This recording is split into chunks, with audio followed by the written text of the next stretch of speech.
श्री राम जय राम जय जय राम। श्री राम जय राम जय जय राम। श्री राम जय राम जय जय राम। ओम नमः शिवाय, ओम नमः शिवाय, ओम नमः शिवाय। युग वासिष्ठ दिवस क्रमांक 256। वसिष्ठ पुढे म्हणाले, भूताकाश शून्य असूनही जसे नीलवर्ण भासते त्याप्रमाणे चिदाकाश सर्गरूप भासते। सर्गाला सर्गरूप मानणारा मनुष्य अधोगतीला जातो, तर सर्ग ब्रह्मरूप आहे हे जाणणारा पुरुष संसार सागर तरून जातो। नुसते ब्रह्मरूपाचे ज्ञान होऊन फार काही साध्य होत नाही। जीवाचा प्रत्येक आत्मा आणि विश्वाचे कारण असा जो ईश्वर यांचे ऐक्य असून तेच ब्रह्म आहे असे ज्ञान होणे गरजेचे आहे। म्हणून हे रामा, ज्याच्यापासून हे सर्व झाले आणि जे काही झाले नाही ते सर्व चिन्मात्र आहे हे तू ध्यानात घे। प्रयत्नाने इंद्रियांना ताब्यात ठेवणे हाच संसार सागर तरून जाण्याचा एकमेव मार्ग आहे। शास्त्र व सत्संग यांनी विवेक जागृत होतो आणि विवेकाने इंद्रियांना ताब्यात ठेवता येते। मगच दृश्याचा अभाव असल्याचा अनुभव येतो। रामा, मन हेच या कर्ममय जगताचा अंकुर असून तो अंकुर नाहीसा झाला म्हणजे जगताचा अभाव होतो।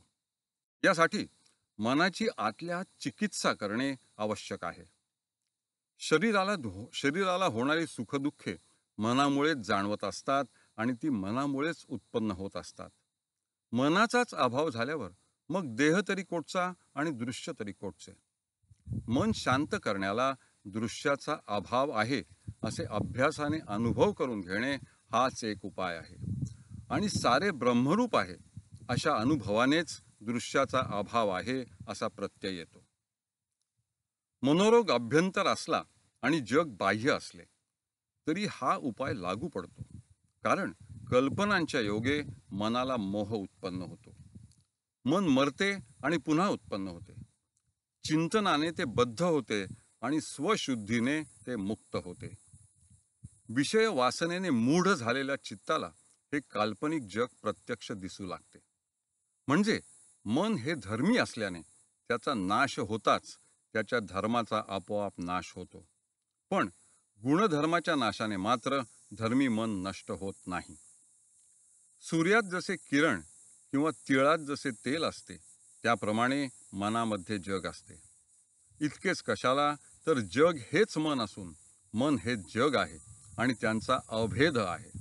म्हणूनच धर्मी मनाच्या नाशानेच जगाचा नाश होतो। राम म्हणाला, गुरुवर्य, आपण धर्म आणि भूत भविष्य जाणणारे आहात, म्हणून हा बाहेरील संसार मनामध्येच कसा विस्तारला आहे हे मला समजावून सांगा। आणि स्वर्गातील भोग भोगण्याच्या इच्छेने भार्गवाला स्वर्गातील संसार कसा भासमान होऊ लागला ते देखील सांगा। वसिष्ठ म्हणाले, राघवा, दृढ भावनेमुळे इंदू ब्राह्मणाचे पुत्र ब्रह्मदेव बनले आणि लवण राजा जादूमुळे चांडाल कन्येशी रत झाला। ज्या विषयांचे चिंतन करावे ते विषय मनामध्ये प्रत्यक्ष अनुभवाला येतात। भृगु ऋषी मंदर पर्वतावर तप करीत असताना त्यांचा मुलगा शुक्र त्यांची सेवा करीत व वनामध्ये क्रीडा करीत आपला काळ व्यतीत करीत असे। धड ज्ञानी नाही व धड अज्ञानी नाही अशा शुक्राचे मन एकदा आकाश मार्गाने जात असलेल्या अप्सरेवर लुब्ध झाले। अप्सरा देखील शुक्रावर लुब्ध झाली। अप्सरेच्या विचारात घडलेला शुक्र मनाने तिच्या मागोमाग स्वर्गलोकी पोहोचला। हरि ओम तत्सत, हरि ओम तत्सत।